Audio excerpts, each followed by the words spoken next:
aquí al final, ¿cómo nos vamos a sacar algo?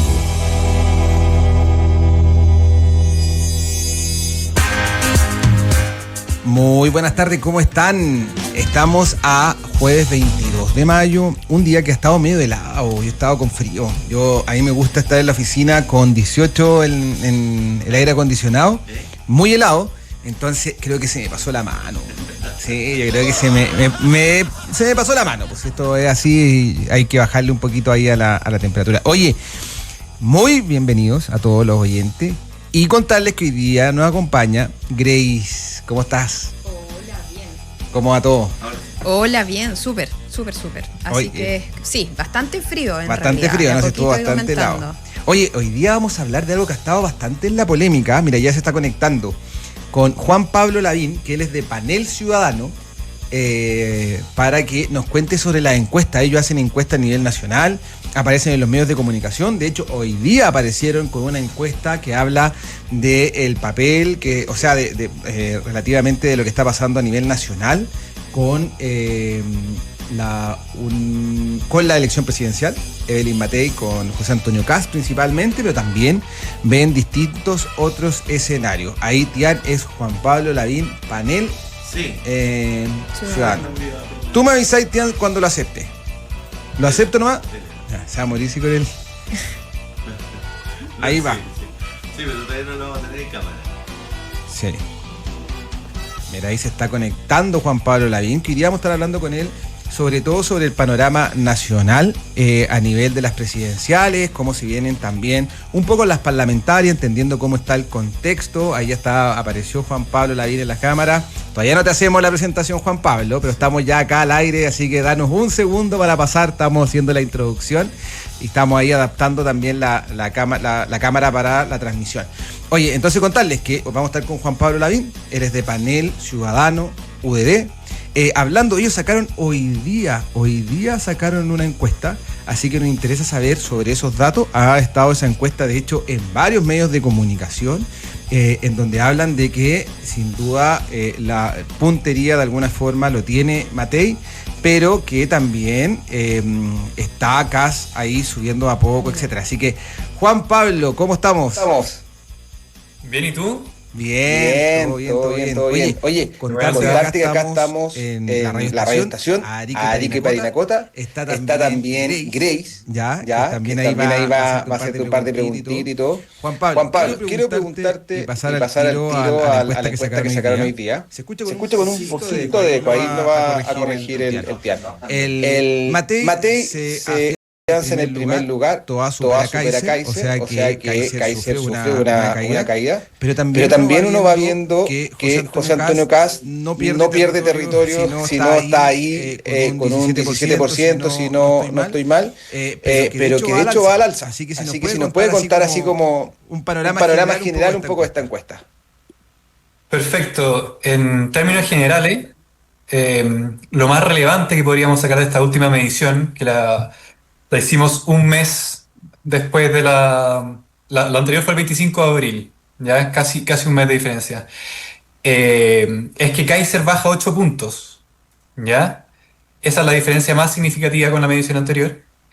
Y como bien dices tú, Kast sube aunque ligeramente y Matei baja también ligeramente. Eso hace que en el transcurso de las últimas 6 semanas se vayan achicando bastante las diferencias.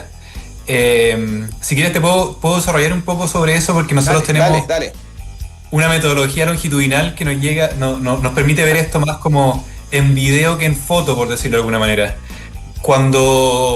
Te puedo contar que cuando Kaiser empezó a subir en las encuestas, que fue en el verano, enero, febrero, marzo principalmente,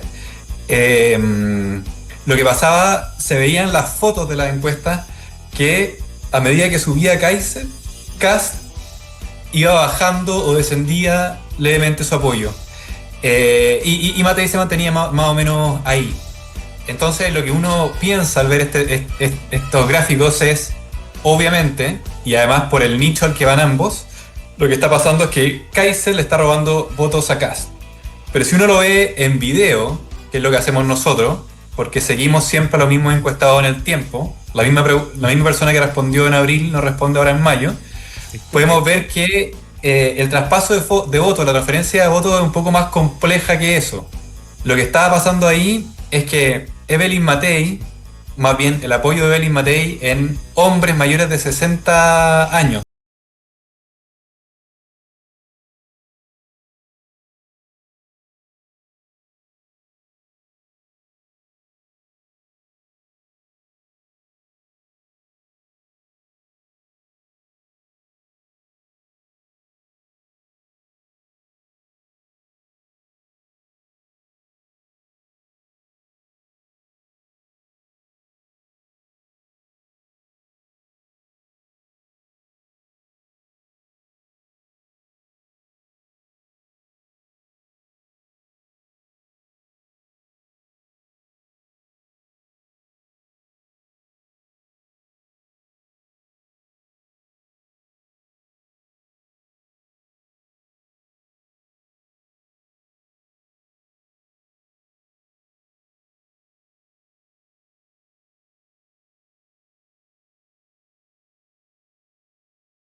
Oye, ¿y cómo está el tema de las mujeres? Las mujeres, ¿por quién se están yendo? En algún momento decían que era el gran problema que tenía José Antonio Caz. Tenía muy poca adhesión en las mujeres. ¿Cómo se está viendo ese voto? Mm, sí. ¿Sabes qué? Es tu... ya.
Ha surgido y se ha mantenido en base a redes sociales más que otra cosa, a virales.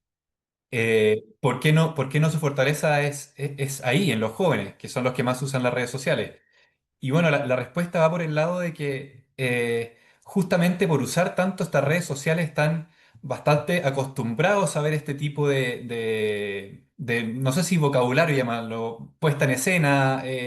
No sé si te has fijado, Seba, esos virales, cápsulas que hay a veces de Kaiser, que son, no sé, no más de 30 segundos, hablando sobre algún tema, los jóvenes están muy acostumbrados a eso. No los mayores de 40, ni de 50, ni de 60, sobre todo los hombres mayores de 60, esto les parece muy novedoso y muy atrayente, ¿ya? Entonces, siguiendo lo que estábamos hablando sobre las edades, en el caso de Kaiser, ahora ya está bajando, pero cuando llegó a su peak, estaba muy marcado por gente mayor de 60, sobre todo hombres.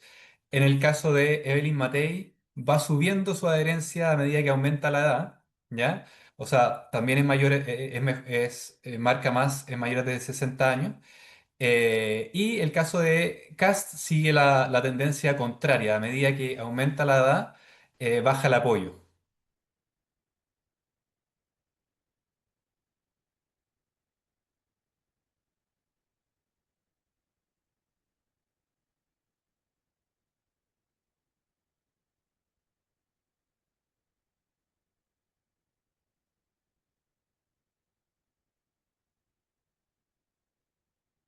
Sí, es así. Es difícil calcular la envergadura de cuánto se topan, digamos, en términos poblacionales.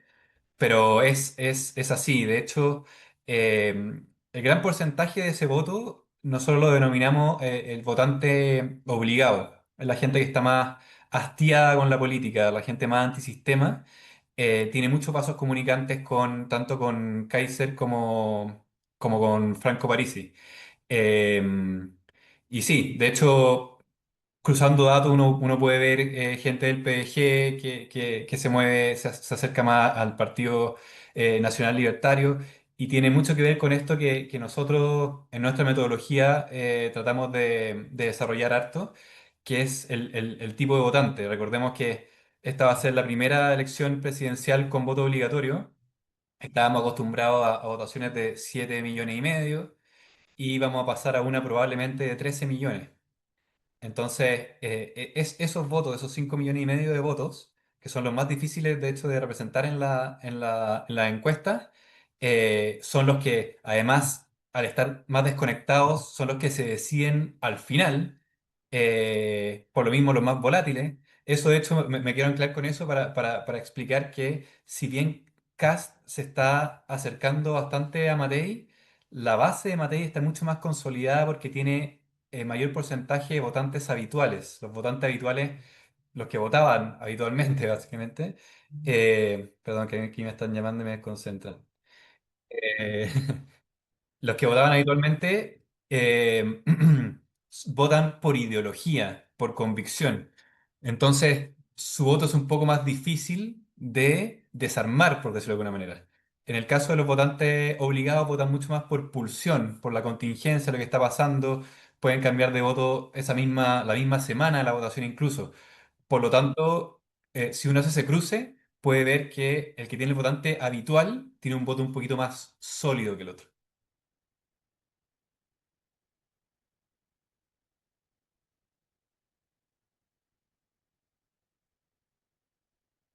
Sí, bueno, es una pesadilla para nosotros los encuestadores, no solamente por los términos legales que no podemos publicar en los últimos 15 días, sino que porque es muy difícil pronosticar con un votante que se siente tan, no sé, es tan outsider de la política y que al final va a ir a votar ese día porque le tocó y porque vio una noticia que lo hizo moverse esa última semana o porque habló con un amigo esa última semana. No hay una ideología que lo movilice detrás. Entonces eso lo hace mucho más complejo para nosotros los encuestadores.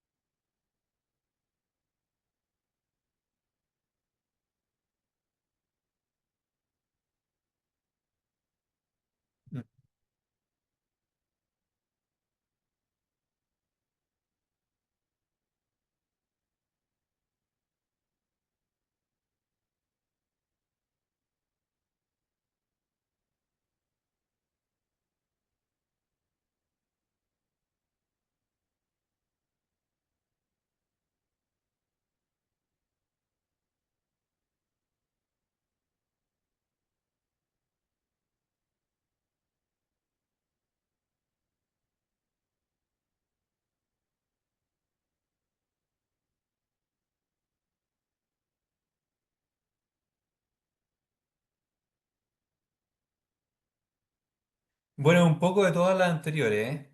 Pero es determinante considerar que cuando uno mide las segundas vueltas, eh, de hecho te voy a contar lo que pasó en 2021.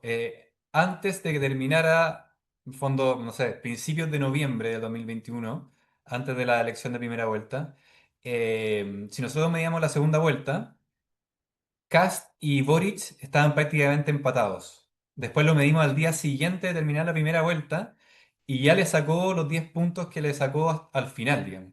En el fondo, a lo que quiero ir con esto es que independiente, no es que después Boric, el presidente Boric se centró y Kast, no sé, tuvo unas malas declaraciones, solamente al día siguiente, ya por el hecho de la gente ver un escenario real, dicotómico, ya la encuesta cambia radicalmente. Entonces es engañoso medir segundas vueltas porque la gente, a los encuestados les cuesta mucho posicionarse en un escenario real donde solamente hay dos candidatos. ¿Ya? Recordemos que en una segunda vuelta la mayoría vota en contra más que a favor. Entonces es eso de, en el fondo, tener por decirlo de alguna manera, para hacerlo lo más gráfico posible, un villano, la gente, esa es la segunda vuelta, está votando contra un villano para la mayoría de la gente. Entonces, posicionarse ahí es muy difícil. Y por eso, por ejemplo, acá tiene un 30%, si lo suman no sabe ninguno, tiene casi un 40% de gente que no da ninguna preferencia por los dos. Por lo mismo, como es un 40, hay de todo. Obviamente la mayor concentración ahí es de centro izquierda, gente que hubiera votado por un candidato de centro izquierda, y uno tendería a pensar que cuando uno empieza a desgranar eso, o sea, hace el escenario real, la mayor parte de esa votación tendría que ceder a Belín Matei, por su cercanía más al centro. Pero, como te digo, hay que ver las hipotéticas segundas vueltas con mucho cuidado porque para la gente es muy difícil posicionarse ahí.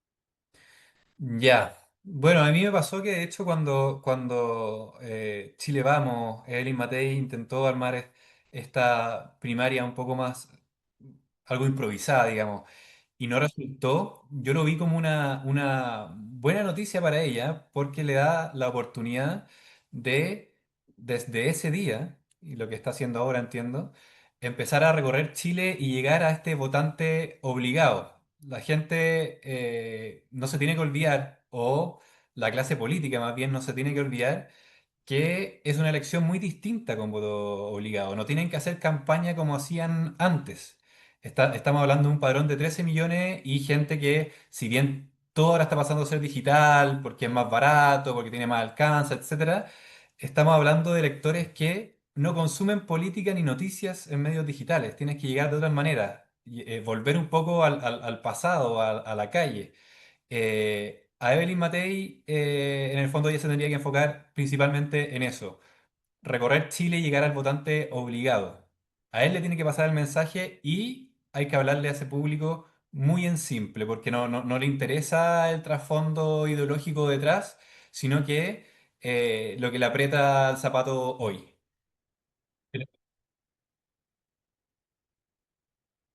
Ujú.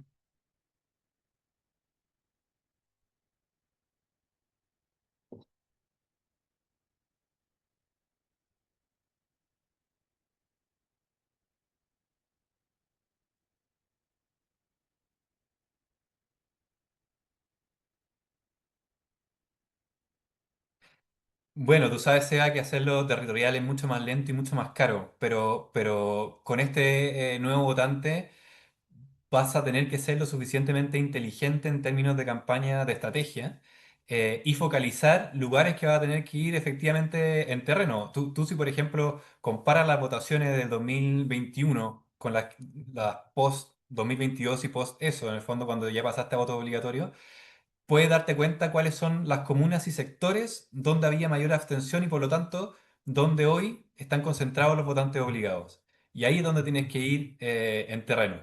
No necesariamente el candidato, obviamente, porque no se puede multiplicar, pero sí los equipos. En el fondo, saber que solamente con lo digital no te va a dar. Ajá. ¿La Grace? Bien, ¿y tú?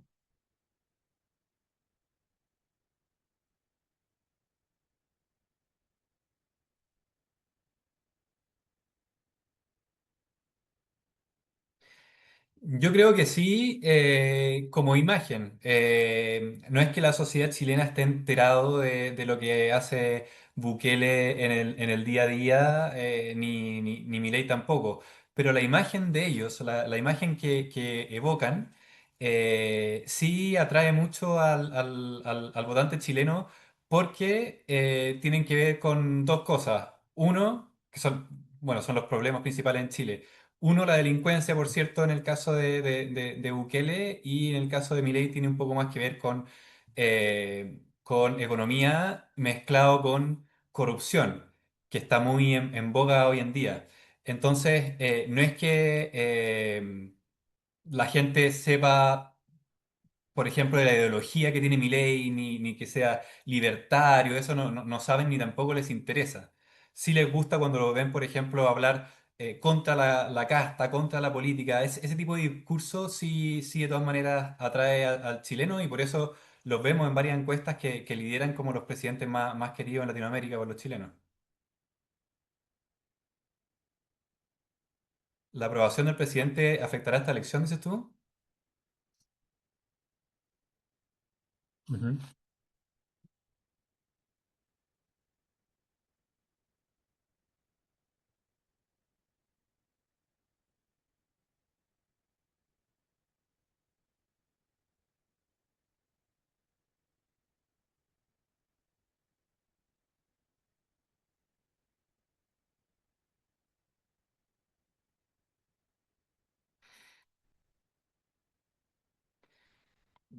Afecta, pero tenemos una aprobación que está estancada hace mucho tiempo. Entonces, en el fondo, lo que ya se afecta, ya afectó, digamos. Es difícil que pase algo nuevo, sea pro cultura o lo que venga, que afecte a ese núcleo de 25-30% de aprobación. Entonces, si bien la aprobación del presidente podría afectar, la aprobación del presidente igual va a estar estática. Entonces, no me fijaría mucho en eso. Lo que sí es que puede tener una relación directa con el porcentaje de participación de la primaria.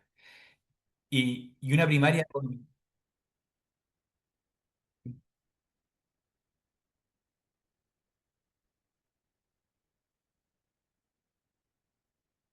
Ujú.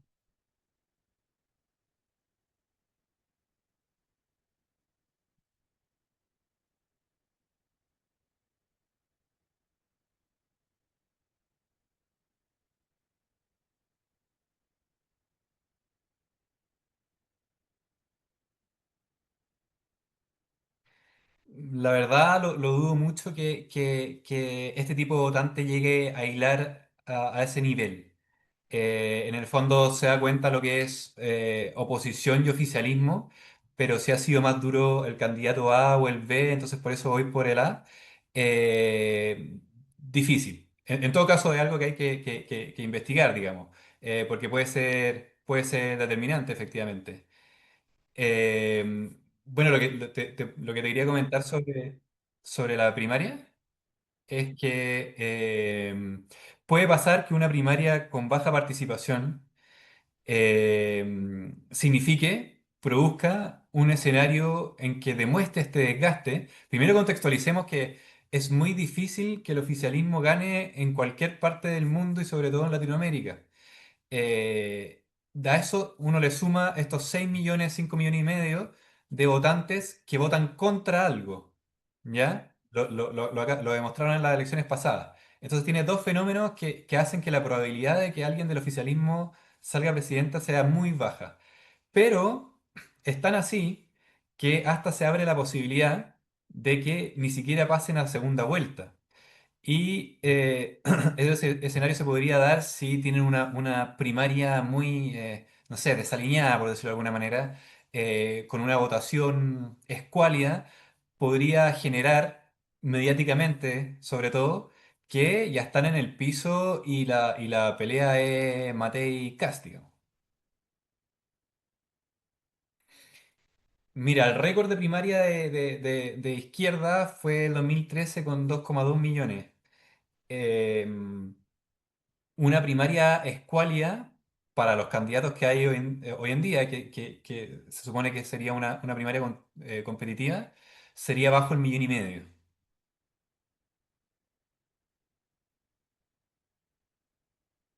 El millón y medio está hablando como un 10% del padrón. Menos del 10%, o sea que tu primaria no agarre para ponerlo en términos gráficos, los dos dígitos, sería, claro, sería una señal de alerta de que perdón, una segunda vuelta de dos candidatos de derecha es posible.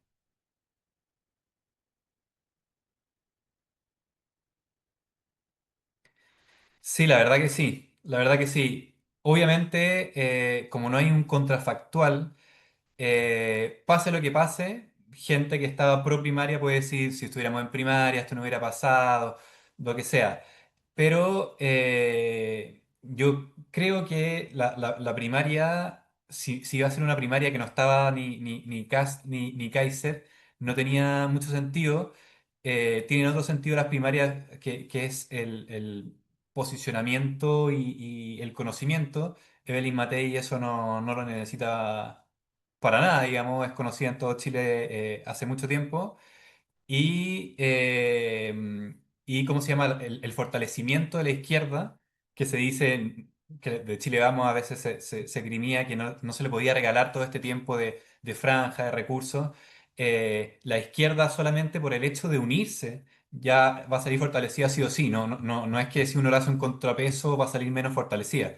Va a salir fortalecida sí o sí. El punto es que si su primaria no alcanza, por ejemplo, los 2 millones, es muy probable que sea leída como una carrera ya muerta por ese lado.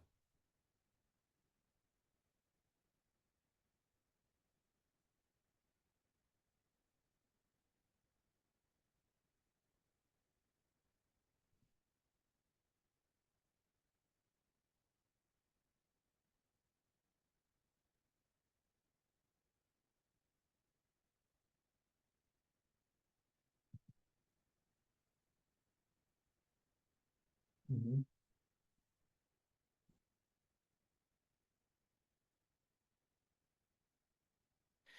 Bueno, el Frente Amplio, nosotros nos vamos a a atrever a medir la primaria, que es riesgoso en el sentido de que es muy difícil saber quién efectivamente va a ir a votar. Como te decía antes, el récord fueron 2,2 millones. Por lo tanto, es complejo pronosticarlo. En el caso del Frente Amplio, ellos se han hecho notar por su capacidad de movilización. Entonces, por ejemplo, Gonzalo Vinter, antes de ser proclamado candidato al Frente Amplio, marcaba muy, pero muy poco en la primaria. ¿Ya? Nosotros seguimos siempre con esta misma metodología que vamos preguntándole a la misma gente. Ya por el hecho de ser proclamado subió bastante, casi, de hecho sí, en esa medición tuvo un triple empate con Janet Jara y Carolina Toá.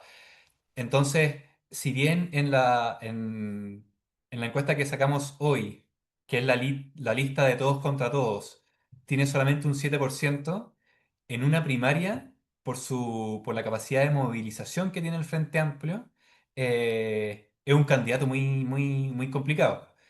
Puede ser que ahora, por todo lo que está pasando con Procultura y el presidente, el más afectado sea él, pero es dudoso porque en el fondo ese tipo de noticias afecta y hasta enfurece a votantes que nunca lo hubieran votado de ninguna manera. ya la propia trinchera hasta la puede movilizar más. Entonces, es súper difícil de predecir qué pasará en esa primaria y al Frente Amplio yo nunca lo daría no sé, por un momento de flaqueza, porque siempre sacan fuerza en las elecciones.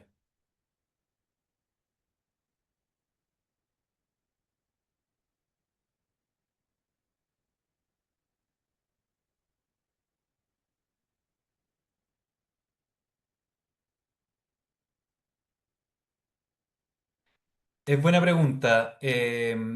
Como son votantes, en gran parte son votantes obligados los que tiene Kaiser, hoy se podrían ir a Cast y en un mes más se podrían ir a París, digamos. Si hacemos el ejercicio hoy, se va alrededor del 65%, se está traspasando a José Antonio Cast y el resto se divide entre Matei y Parisi, pero no son votos que estén identificados netamente con los candidatos, sino como les decía antes, se mueven mucho por la contingencia, son muy volátiles. Entonces, a medida que uno se va acercando a la elección, ellos van pasando de un candidato a otro.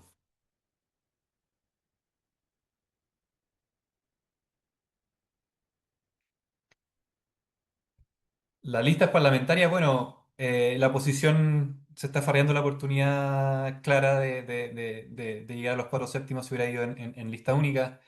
Pero mediciones en sí, no te podría decir porque en el fondo, hasta que no se deciden los candidatos, es muy difícil pronosticar ese tipo de elección. Pero sí, claramente la oposición tenía una oportunidad única, no solamente por el contexto mundial donde las oposiciones están ganando en todas partes, sino que porque además está sumando a 6 millones de electores que son por naturaleza opositores. Esto después, la próxima elección, si la derecha está en el poder, no se le va a volver a repetir.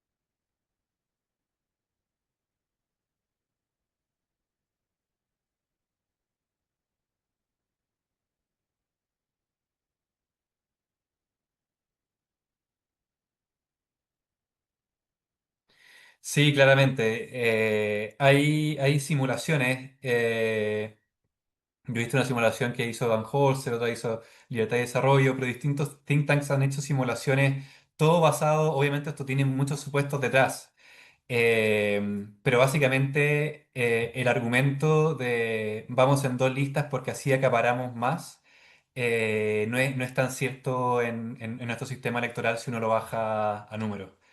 Y creo que es importante remarcar que un escenario como este para la derecha no se la va a volver a repetir, digamos.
Bueno, hay distintas metodologías, claramente. En el caso nuestro, se hace un muestreo aleatorio de hogares, ¿ya? Para que una muestra sea representativa, lo mejor que se puede hacer, como el gold standard que se dice, es que sea aleatoria.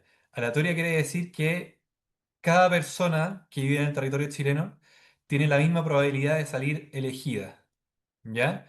Si eso, tú garantizas eso, que cada persona puede ser elegida con la misma probabilidad, y sacas alrededor de 700 casos, debieras tener un margen de error del orden del 3% en tus estimaciones.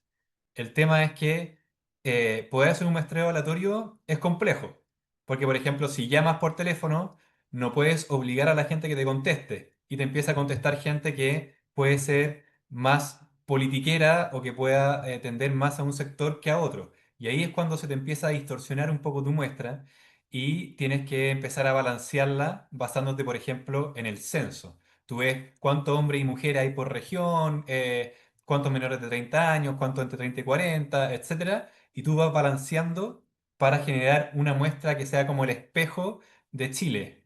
Em, Como te digo, dependerá mucho de la metodología. Efectivamente, pueden haber encuestas hechas por partidos. Cuando pasa eso, lo más probable es que sean encuestas que se le pasa al mismo partido y no son las que estamos hablando ahora ni las que son públicas. Las que son públicas tienen que garantizar un estándar y que de hecho después es de alguna manera verificado o certificado por la prensa.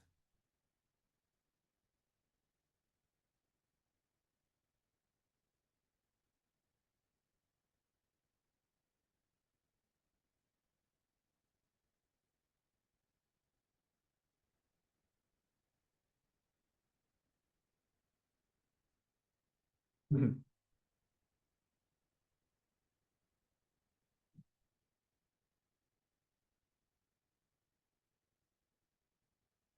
Ah, bueno.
Sí.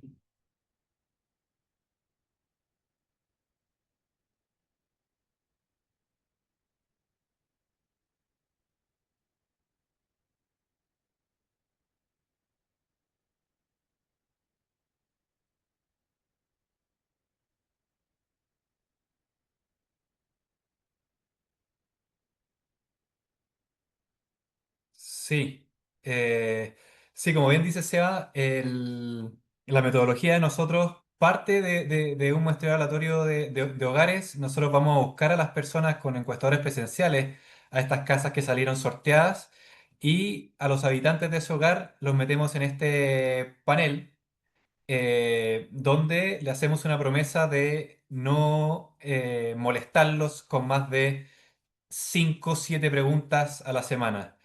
Por cada pregunta nosotros les pagamos para que se mantengan. Y así construimos un panel de 10.000 personas que tienen que ser esas 10.000 y no otras, digamos. No es que se pueda meter cualquier persona que quiera meterse, sino que son las que nosotros seleccionamos. Y a ella las vamos siguiendo en el tiempo, no solamente en términos políticos, sino que también en sus hábitos de consumo, en sus hobbies, porque tenemos clientes de diferentes áreas, no solamente políticas.